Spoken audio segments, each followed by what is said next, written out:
yang terkasih, minggu ini 30 Agustus 2020 kita melakukan ibadah minggu bersama keluarga kita secara online. Tema ibadah kita minggu ini adalah memahami yang dipikirkan Allah. Ibadah ini akan dilayani oleh Pendeta Guntur Wibisono. Mari kita menyiapkan hati kita untuk memasuki peribadatan ini.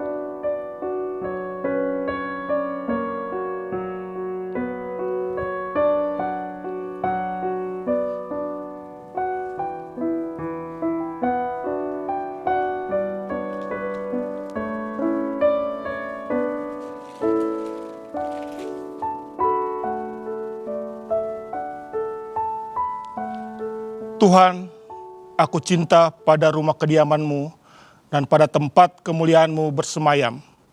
Mazmur 26 ayat 8.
Ibadah ini berlangsung di dalam nama Tuhan yang menjadikan langit dan bumi. Damai dan kasih Tuhan beserta saudara dimanapun saudara berada.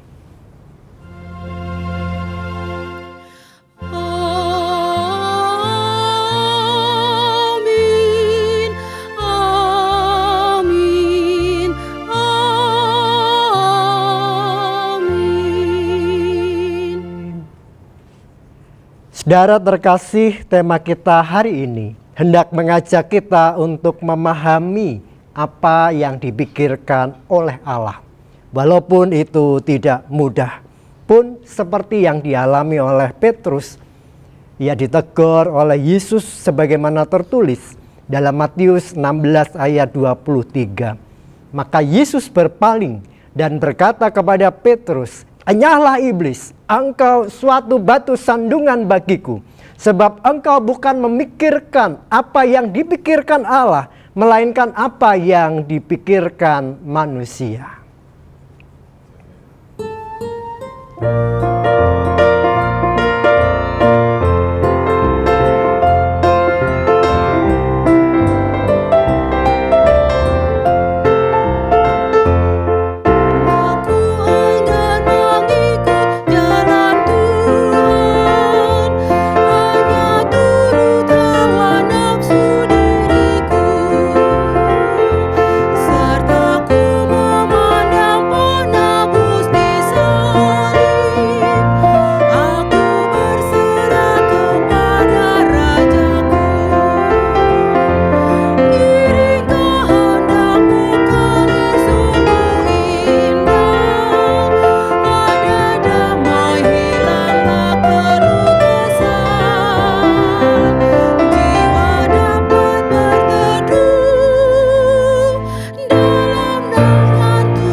Mari kita mengaku segala keberadaan kita dan dosa-dosa kita di dalam doa. Kita berdoa. Ya Allah yang rahmani, Allah sang sumber hidup, yang setia, yang tidak pernah meninggalkan pekerjaannya bagi kehidupan kami sedetik pun. Hari ini Tuhan, kami datang kepada Engkau. Kami sungguh rindu untuk hidup diberkati. Saat ini ketika kami bersujud di hadirat-Mu, kembali kami diingatkan apa makna hidup yang sesungguhnya. Betapa begitu banyak kegelisahan, kekhawatiran yang mendera hidup kami. Lebih lagi di masa-masa berat di era pandemi yang belum berlalu ini.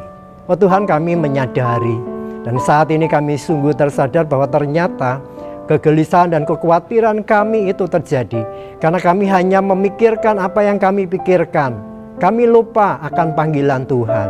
Kami kurang mendengar apa yang Engkau pikirkan di dalam hati-Mu. Oleh sebab itu ya Tuhan, dalam peribadatan ini sibaklah supaya segala isi hati Tuhan boleh kami dengar. Dan untuk itu kami boleh dimampukan untuk menjadi pandu bagi kehidupan kami. Karena Engkau sendirilah yang mengundang kami untuk datang ke tempat ini. Biarlah kami dimampukan untuk menyembah Tuhan di dalam roh dan kebenaran. Karena kami berdoa hanya di dalam nama Tuhan Yesus Kristus. Amin.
Saudara, bukan hanya kita mendapatkan kelegaan karena terbebas dari dosa-dosa kita.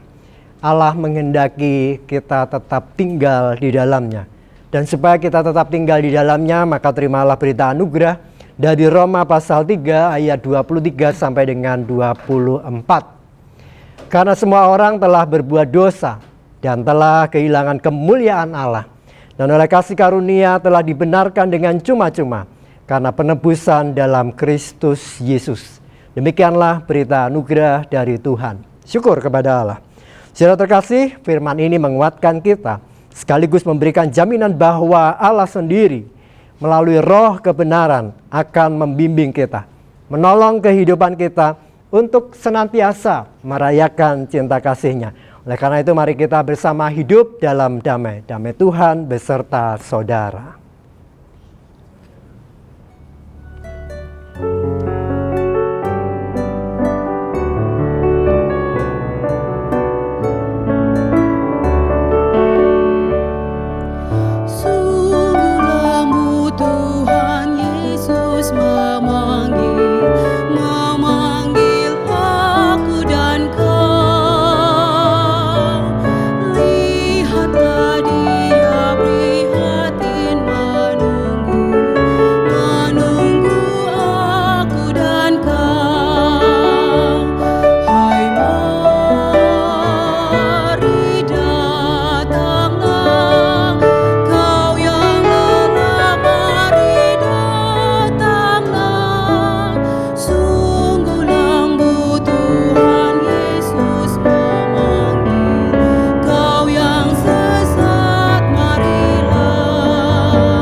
tiba waktunya kita mendengarkan sabda Tuhan. Mari kita berdoa.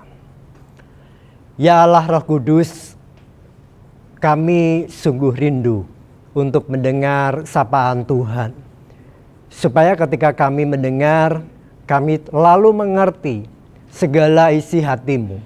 Maka hidupkanlah segala tulisan yang diilhamkan oleh orang-orang yang terdahulu yang telah menjadi saksi iman-Mu.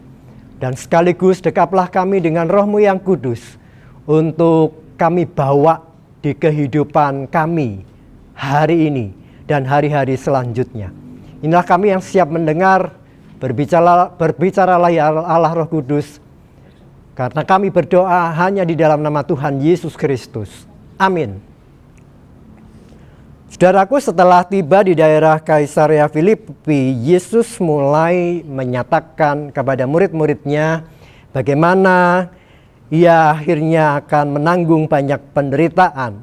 Maka terimalah Injil Yesus Kristus dalam Matius pasal 16 ayat 21 sampai dengan 28 dalam tayangan video berikut ini. Sejak waktu itu, Yesus mulai menyatakan kepada murid-muridnya bahwa Ia harus pergi ke Yerusalem dan menanggung banyak penderitaan dari pihak tua-tua, imam-imam kepala, dan ahli-ahli Taurat, lalu dibunuh dan dibangkitkan pada hari ketiga. Tetapi Petrus menarik Yesus ke samping dan menegur dia, katanya, Tuhan, kiranya Allah menjauhkan hal itu.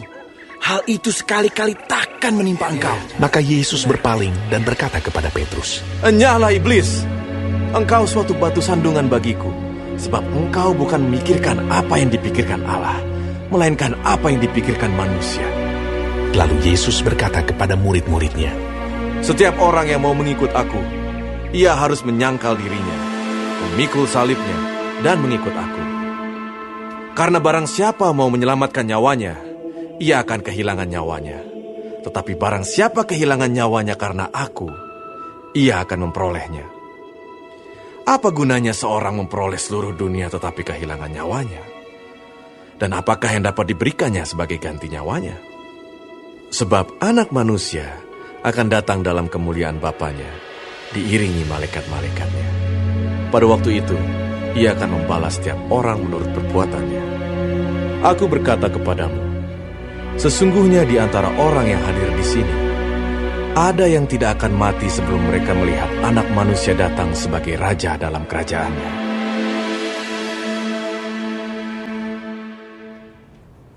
Demikianlah Injil Tuhan Yesus Kristus. Yang berbahagia adalah bagi kita yang mau mendengar firman Tuhan, memelihara dalam hatinya, lalu dengan sukacita melakukannya. Haleluya. Haleluya, haleluya, haleluya.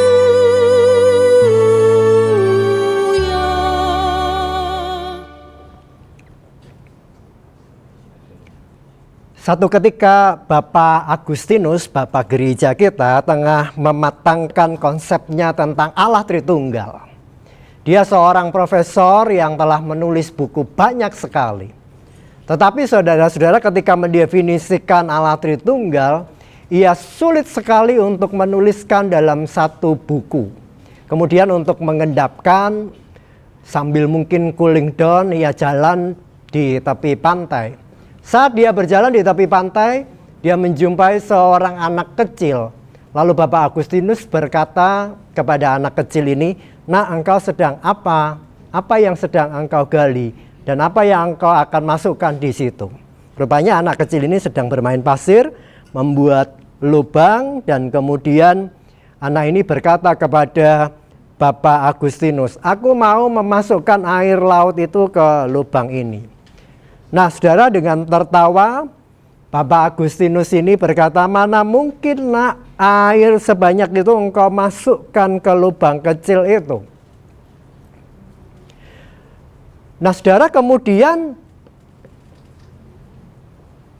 anak kecil ini lalu berseloroh, bagaimana juga dengan Bapak yang mencoba memasukkan seluruh eksistensi Allah dalam pikiran Bapak. Apa pesan dari kisah tadi? Pesannya jelas bahwa ketika seseorang, saudara dan saya, hanya memahami tentang Allah dari pikiran kita, intelektualitas kita, mana mungkin, pendek kata mana mungkin kok kita memikirkan apa yang Allah pikirkan. Mana bisa. Nah, sehingga saudara-saudara, tema kita mengajak kita untuk menyatukan hati kita dengan Allah, mengalami perjumpaan dan berdialog kepada Allah sendiri. Dan tentu dalam hal ini melalui pribadi lepas pribadi yang berjumpa dengan Yesus, Allah yang maha tinggi yang turun ke bumi, Allah yang membumi bersama dengan manusia. Nah, oleh sebab itu mari kita belajar bersama dengan Injil. Matius 16 ayat 21 sampai dengan 28.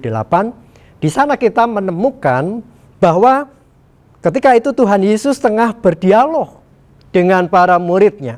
Dan di dalam dialog itu dia memproklamasikan bahwa sebentar lagi dia akan menderita, dia akan dibunuh, dia akan mati, dia lalu bangkit, lalu dia dimuliakan.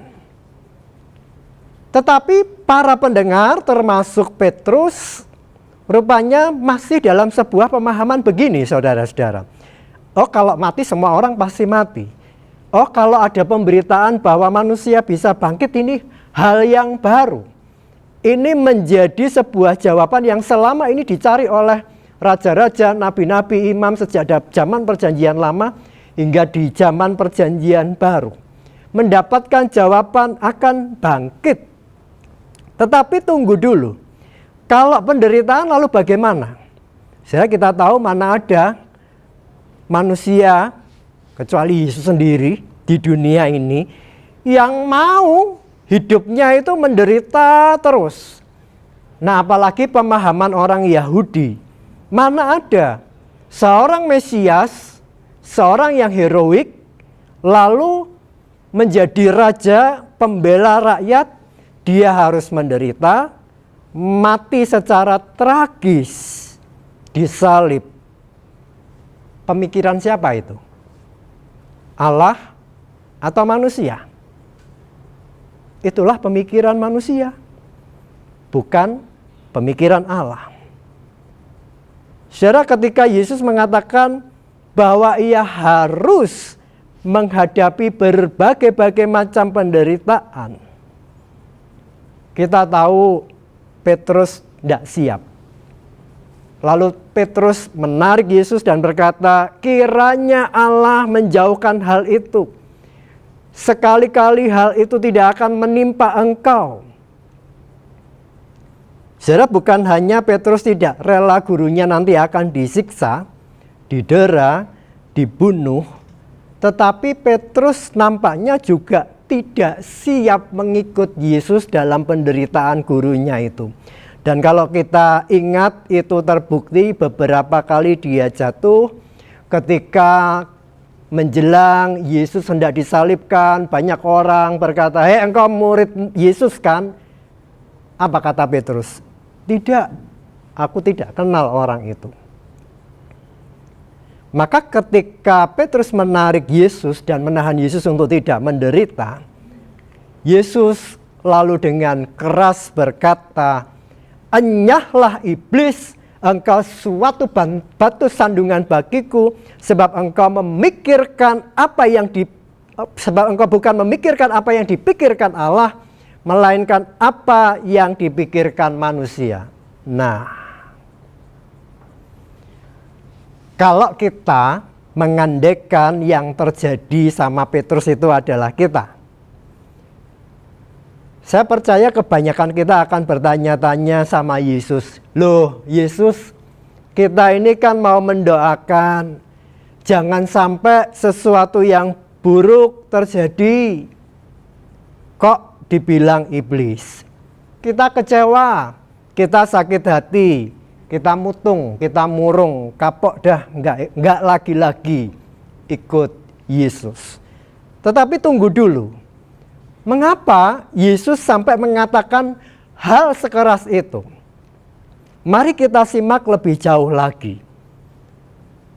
Jadi nampaknya kita bisa memahami bahwa pada saat Petrus mengatakan Tuhan kiranya Allah menjauhkan hal-hal itu, sekali-kali tidak menimpa engkau. Ini menunjukkan, kalau tema kita, bahwa Petrus hanya memikirkan apa yang diinginkannya, apa yang dirindukannya, bukan apa yang Allah rindukan kepada manusia. Ia hanya merindukan apa yang dirindukan, bukan yang Bapa rindukan. Nah, kalau yang Bapak rindukan itu apa, saudara-saudara? Sejak kapan Allah kepikiran manusia, merindukan manusia supaya kembali itu sejak kapan? Sejak zaman Adam kan. Sejak kejatuhan manusia, ditolong, jatuh lagi, diberi aturan, jatuh lagi, diberi orang-orang yang terpercaya, utusan-utusan, nabi-nabi, imam, hakim-hakim. Itulah kerinduan Allah dalam sejarah keselamatan manusia.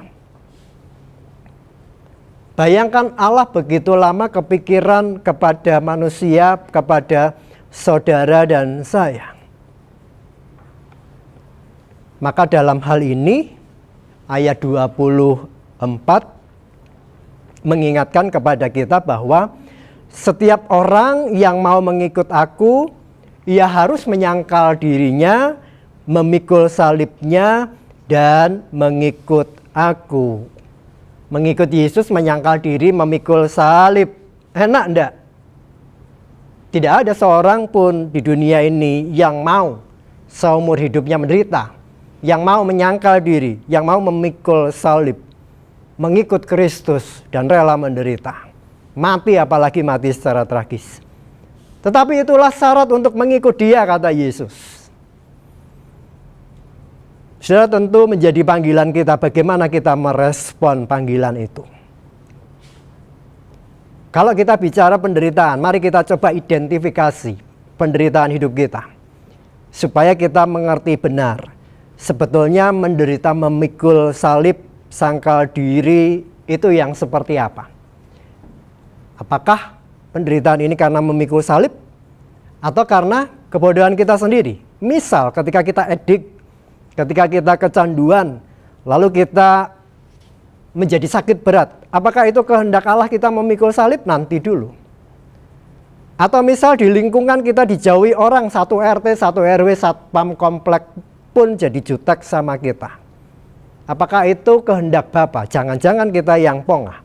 Jangan-jangan kita yang melanggar batas norma etika, sehingga kita dijauhi. Bahkan kita juga dijauhi oleh teman segereja kita. Apakah itu kehendak Allah? Saya kira bukan. Mungkin itu kebodohan kita sendiri. Yang lain lagi bicara soal penderitaan. Di masa pandemi, di era pandemi seperti sekarang ini, atau bencana dan yang lain sebagainya. Nampak bahwa dalam setiap bencana tidak ada seorang pun yang betul-betul siap. Banyak orang khawatir, stres, frustasi, depresi, karena takut mati, karena kehilangan orang-orang yang kita sayangi. Apakah itu karena kehendak Allah kita mengikut, memikul salib? Bagaimana dengan orang yang di luar? Atau mungkinkah kita kurang bersahabat dengan alam? Atau itu memang menjadi siklus secara natural, secara alamiah, bahwa itu memang harus terjadi.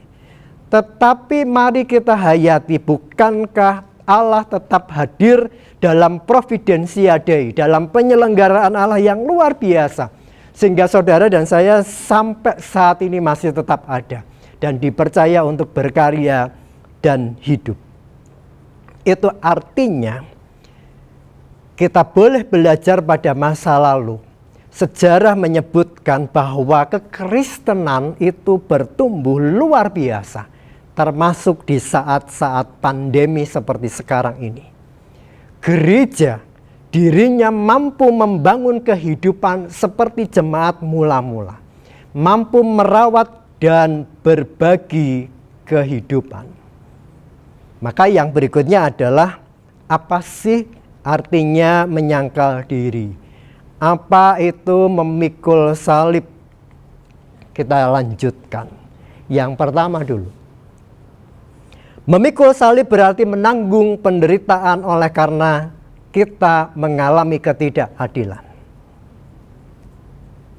Diskriminasi, kita dijauhi karena keputusan kita untuk menjadi pengikut Kristus. Saudara, saat kita menderita sebagai pengikut Yesus, hari ini kita diingatkan, kuatkanlah hati kita. Mohon kekuatan kepada Allah Roh Kudus. Dan Yesus berjanji, bukankah aku akan menyertai engkau sampai kepada kesudahannya. Surat Roma juga mengingatkan, janganlah engkau kalah terhadap kejahatan ketika kita mengalami diskriminasi. Tetapi kalahkanlah kejahatan itu dengan kebaikan. Saat kita menghadapi penderitaan oleh karena kita disingkirkan sebagai pengikut Kristus, tetaplah teguh menjalankan kehendak Allah sama seperti Yesus. Matius 10 ayat 22 katakan, dan kamu akan dibenci semua orang oleh karena namaku, tetapi yang bertahan sampai pada kesudahannya akan selamat. Pendek kata, lewati saja yang kita alami itu. Entah kita dipinggirkan, didiskriminasi, dihambat, lewati saja. Tetapi Yesus menjamin itu nanti sampai pada tujuan. Itu yang namanya memikul salib. Nah, yang kedua, saudara-saudara, menyangkal diri. Menyangkal diri ini berarti menanggung segala penderitaan atau ketidaknyamanan yang sengaja kita persembahkan, kita abdikan kepada Tuhan. Karena disitulah menjadi bentuk nyata sebagai pengikut Yesus. Menyangkal diri, memikul salib. Itu berarti kita hidup seperti Yesus dulu pernah hidup dengan segala keadaannya, yang menjadi role model yang tertulis di dalam Alkitab. Kenapa begitu? Karena Yesus sedang mewujudkan kehendak Bapa, bukan kehendak dirinya sendiri. Betapa Allah memikirkan bagi kita, keselamatan kita. Dan tentu kita responi bagaimana kita mengucap syukur, lalu meneladan Kristus sebagai wujud kita mendengar kehendak Bapa. Maka menyangkal diri, dalam hal ini kita mengerti bahwa menyangkal diri adalah kita dipanggil untuk membangun daya lenting, resilience. Jadi kalau bola itu ditendang, dia akan tetap presisi, tidak gembos, tidak bocor, tetapi masuk ke sebuah gawang. Resilience, daya lenting, ditendang ke sana kemari, dia tetap tangguh. Membangun ketahanan itulah yang mestinya sedang dibutuhkan di zaman seperti sekarang ini. Ketika saya merasa berhak marah karena orang menyakiti saya, kalau saya sangkal diri itu berarti saya akan memaafkan dia dengan sepenuh hati, mendoakan dia, bahkan supaya orang itu diberkati. Gondok, saudara, dongkol, tapi mendoakan supaya orang itu diberkati, itu sangkal diri. Kalau saya merasa berhak mengecam atau mengkritik orang karena dia tidak benar, dalam sangkal diri saya lebih memilih untuk mencoba melihat sisi positif dari orang itu. Kan katanya seorang sahabat bukan menjadikan dia sama seperti kita, melainkan supaya dia menjadi dirinya sendiri. Kalau saya merasa berhak membanggakan kepandaian saya, keberhasilan saya di depan orang lain, maka sangkal diri berarti berbagi kepandaian, berbagi berkat Tuhan. Bahwa kepandaian, keberhasilan itu haknya Tuhan. Dan alangkah menjadi berkat ketika kita bisa menularkan tidak pelit ilmu. Itulah bagaimana kita menjadi orang-orang yang berkelas di mata Tuhan dengan sangkal diri. Kalau saya merasa berhak mengumpulkan harta sebanyak-banyaknya untuk kesenangan hidup, suami, istri, keluarga, bahkan cucu sampai buyut sampai keturunan yang ketujuh. Adakah berkat Tuhan juga memanggil kita untuk kita bagikan kepada orang-orang miskin, kepada orang-orang yang membutuhkan pertolongan dalam hal apapun, dan juga memberikan persembahan. Dan masih banyak lagi. Itu pun masih terus berproses, masih terus kita hayati sampai sepanjang hidup kita. Dan disitulah Allah tengah mendidik kita, membangun resilience, daya lenting, ditendang ke sana kemari, tetap kuat, tetap tangguh, tetapi kita seturut dengan set goal-nya Tuhan. Gawangnya itu jelas. Maka kita mengerti bahwa memahami pikiran Allah berarti yang pertama, bukanlah seperti yang coba dilakukan oleh Bapak Agustinus, mencoba mendefinisikan tentang banyak hal tentang pikiran Allah. Mesti begini, begitu, dan seterusnya. Melainkan menyelami dalam setiap sabdanya yang menuntun hidup kita. Yang kedua, dalam memahami pikiran Allah, bisa jadi muncul kebimbangan, kegelisahan. Hidup dalam era pandemi seperti sekarang ini betul-betul tidak mudah. Semua rencana yang sudah kita susun jauh-jauh hari rontok. Kita mencoba memulai dari nol. Muncul keraguan, muncul ketakutan. Bisa enggak ya? Pandemi ini akan berlalu atau terus ada? Kita bertanya, kapan dunia ini akan berpulih? Kapan roda perekonomian akan kembali membaik? Kapan dan kapan kita juga tidak tahu. Maka yang ketiga, memahami pikiran Allah bisa jadi memunculkan kekecewaan, bahkan juga kemarahan. Mungkin bagi sobat muda yang tengah mencari sekolah favorit, sudah belajar mati-matian, ikut kursus ini dan itu, habis-habisan belajar, tidak sempat pacaran, malah putus. Tuhan belum mengabulkan, lo katanya ora et labora gitu ya. Sebaliknya kita sebagai orang tua, anak-anak milenial, kita juga bertanya kok mereka santuy-santuy atau santai-santai. Kita kepikiran kok mereka enggak. Percaya bahwa Allah kepikiran sama mereka. Tetapi don't worry saudara-saudara, tidak perlu khawatir bahwa Tuhan sediakan mulut dan tangan, Tuhan juga menyediakan media supaya mereka diberkati dan menjadi berkat. Bukankah Yesus dalam Injil hari ini menegaskan, apa gunanya seorang memperoleh seluruh dunia, tetapi kehilangan nyawanya? Dan apakah yang diberikannya sebagai ganti nyawanya? Saudaraku, meski kita belum tahu benar jalan hidup mereka, kita khawatir mereka bisa meneruskan hidup atau tidak. Tuhan Allah punya rencana. Ingat, kita bukan kreator, Dia yang kreator. Kita co-kreator, menjaga, merawat iman mereka. Bukankah Tuhan memberkati umatnya bahkan ketika mereka sedang tertidur?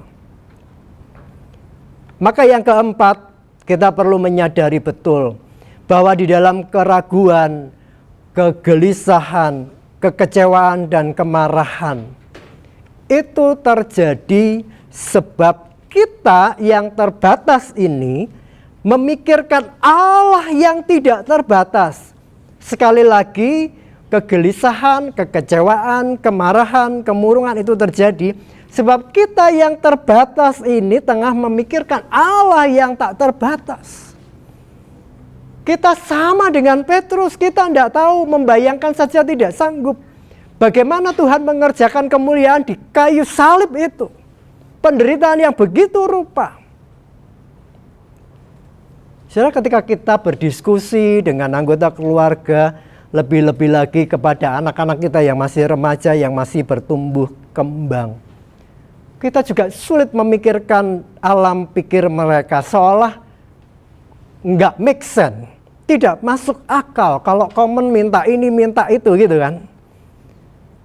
Hari ini kita juga diingatkan, sebetulnya yang tidak make sense, yang nggak masuk akal itu kita atau mereka. Yang saya mau katakan adalah bisa jadi Allah memakai mereka untuk memahami cara berpikir Dia. Yang selama ini jangan-jangan kita malah yang ketinggalan. Kita bertanya sama Tuhan, mana mungkin, mana cukup, mana bisa, dan seterusnya. Maka pada akhirnya saudara-saudara, bahwa menjadi panggilan kita mengikut Kristus, menyangkal diri, memikul salib adalah proses di sepanjang kehidupan kita. We are unfinished Christians. Maka teruskanlah bergumul dalam keraguanmu, bergumul dalam kegelisahanmu, tetapi tetaplah bersama Tuhanmu, Kristus, Allah Bapa, Anak, dan Roh Kudus, yang menyelamatkan sampai kepada tujuan. Amin. Kita mengambil saat teduh.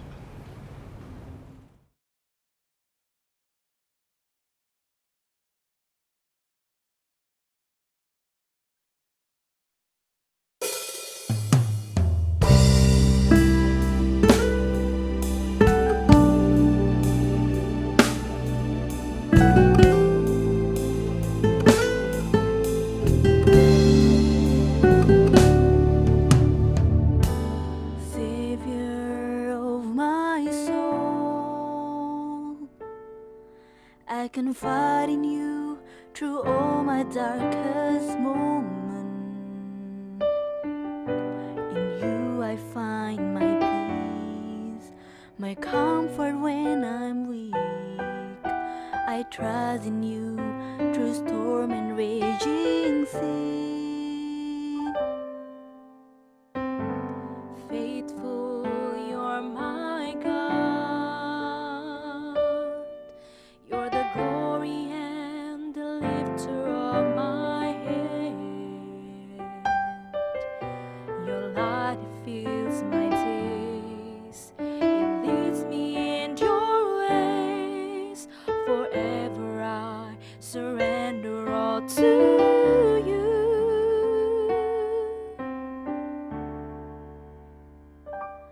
Lord, I live to worship you.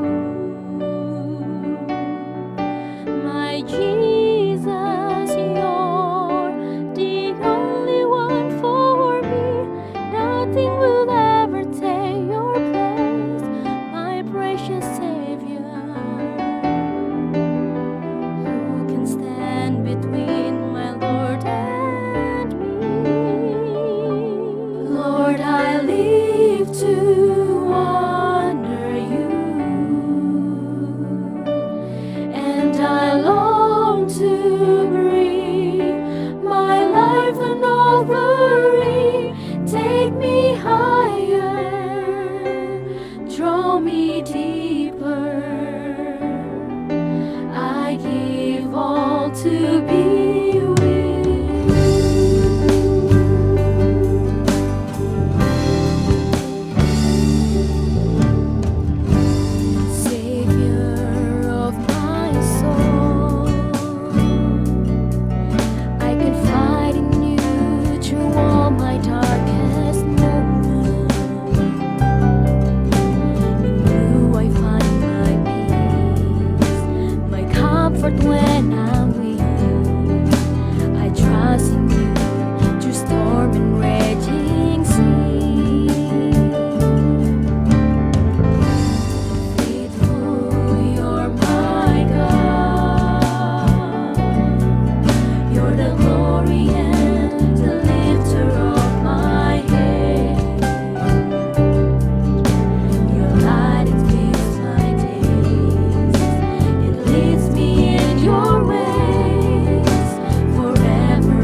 Marilah kita bersama umat Allah di masa lalu, masa kini, dan masa depan mengingat iman pada baptisan kita menurut pengakuan Imam Rasuli.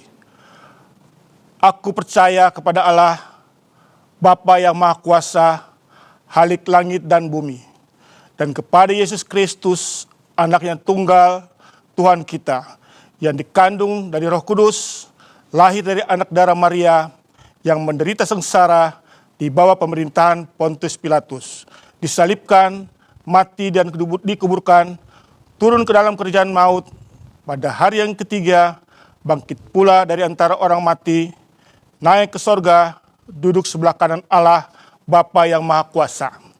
Dan dari sana ia akan datang untuk menghakimi orang yang hidup dan yang mati. Aku percaya kepada Roh Kudus, gereja yang kudus dan am, persekutuan orang kudus, pengampunan dosa, kebangkitan orang mati, dan hidup yang kekal. Amin.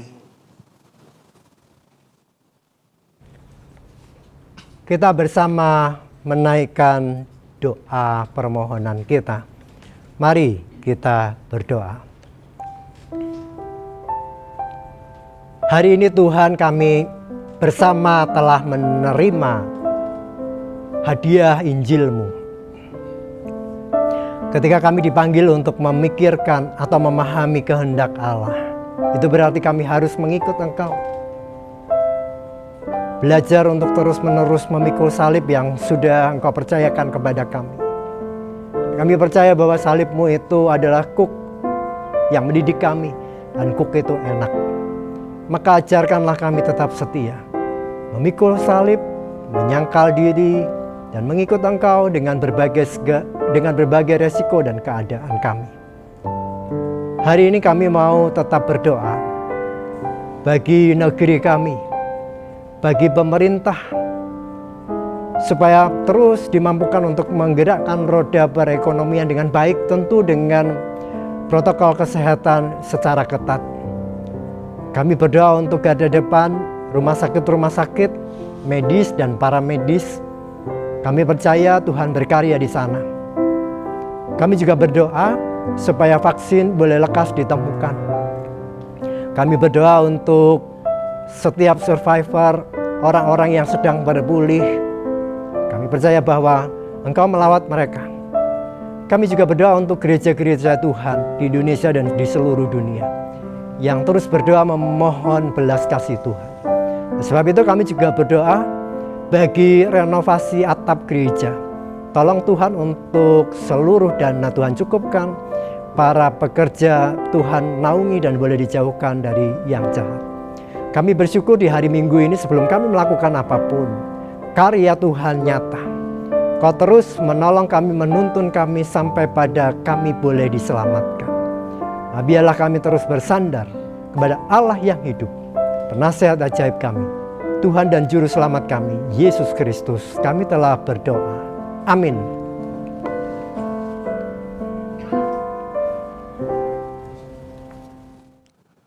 Kepada jemaat diberikan kesempatan untuk mempersembahkan persembahan syukurnya dengan mengingat firman Tuhan dalam 1 Tawarik 16 ayat 29. Berilah kepada Tuhan kemuliaan namanya, bawalah persembahan dan masuklah menghadap Dia. Bagi jemaat yang rindu untuk memberikan persembahan syukurnya, dapat mengirimkannya dalam cara transfer pada rekening GKI Cinere di Bank Mandiri dan dengan nomor 101 008 01 45582 atau melalui scan QR Code. Suka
Mari kita berdoa.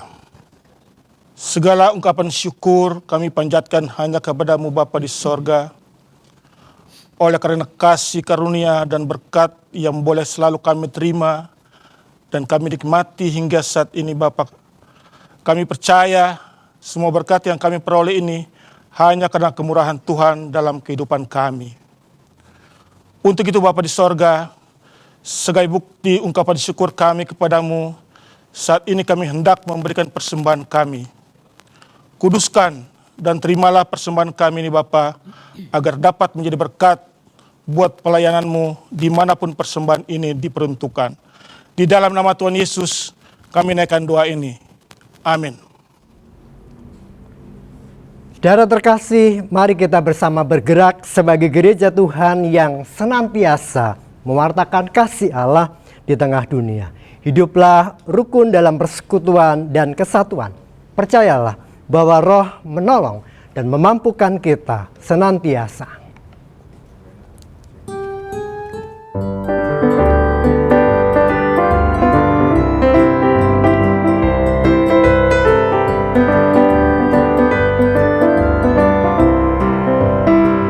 Tiap langkahku diatur oleh Tuhan, dan tangan kasih-Nya memimpinku.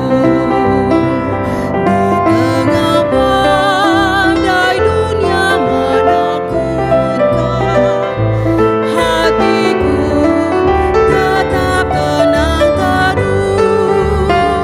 Tiap langkahku ku tahu yang Tuhan pimpin, ke tempat tinggi-Ku dihantarnya. Hingga sekali nanti aku tiba di rumah Bapa surga yang bakal.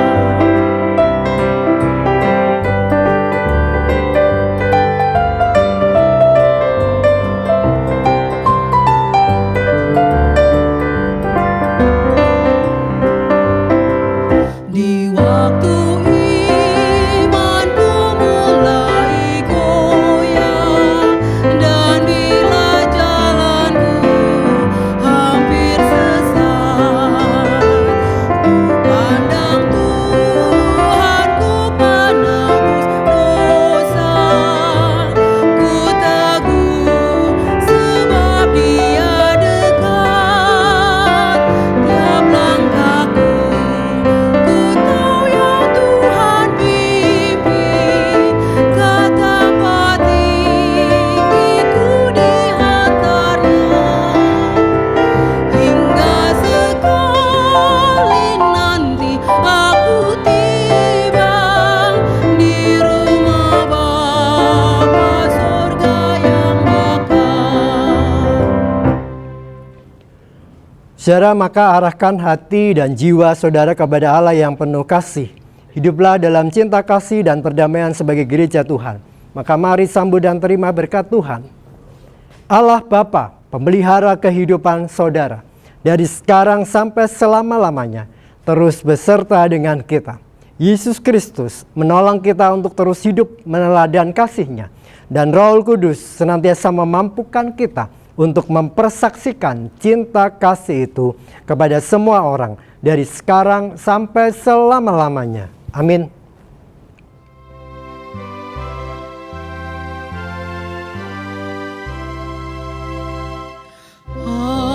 Haleluya, haleluya, haleluya, haleluya, haleluya, amin, amin.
I confide in you through all my darkest moments. In you I find my peace, my comfort when I'm weak. I trust in you through storm and raging sea. Faithful, you're my God.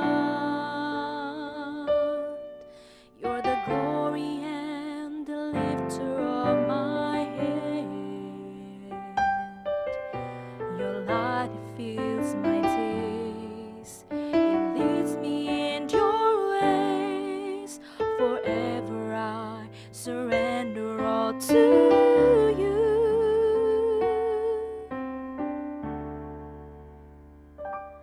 Lord, I live to worship you.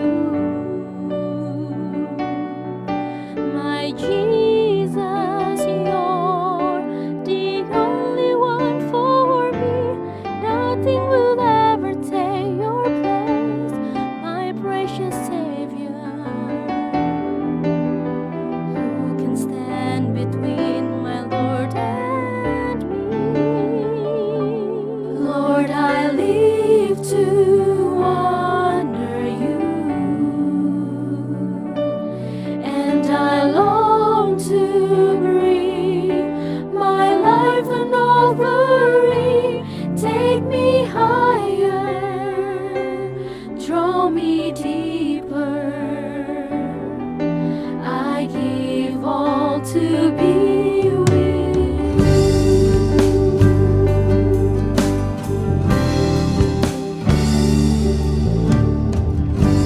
Savior of my soul, I confide in you through all my darkest moments. In you I find my peace, my comfort when I'm weak. I trust in you through storm and raging sea. Faithful, you're my God. You're the glory and the lifter of my head. Your light it fills my days. It leads me in your ways. Forever I surrender all to you. And I live to worship you. My Jesus, you're the only one for me. Nothing will ever take your place, my precious Savior. Who can stand between my Lord and me? Lord, I live to honor you, and I long to bring my life an offering. Take me higher, draw me deeper. I give all to be with you.